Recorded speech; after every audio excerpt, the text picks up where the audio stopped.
फिन आरोबाव आसामाव Hmp भाइरास सन्देरनायनि खौरां। गुवाहाटीआव सासे आइजोनि देहायाव Hmp भाइरास मोनदों।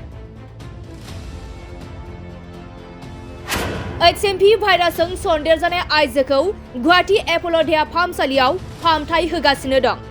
नंगौ, फिन आसामाव गिख्रंथाव Hmp भाइरासनि सन्देरनाय खौरां। गुवाहाटीआव सासे आइजोनि देहायाव Hmp भाइरास मोनदों आरो बे समाव Hmp भाइरासजों सन्देरजानाय आइजोआ गुवाहाटी एप'ल' देहा फाहामसालियाव फाहामथाय लागासिनो दं।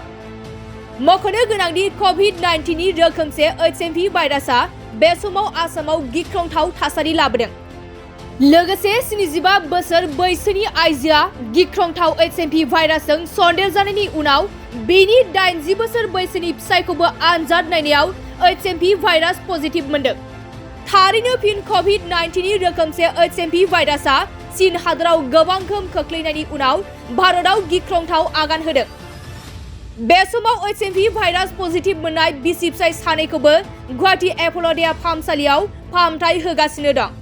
जुदि लोमजानाय, गुजुनाय, देहाखौ लोरबां मोननाय, हां लानायाव गोब्राब जानाय, खर' सानाय आरो गोदोना सानाय बायदि बेरामफोरा नोंथांनि देहायाव सोमजिदों अब्ला नोंथाङा थाबैनो डक्टरनि खाथियाव थां। मानोना बेफोरनो Hmp भाइरासनि लैखोनफोर। बिनिखायनो नोंथाङा सांग्राङै थानाया मोजां आरो नोंथाङा बायजोआव ओंखारोब्ला मास्क गाननानै ओंखार।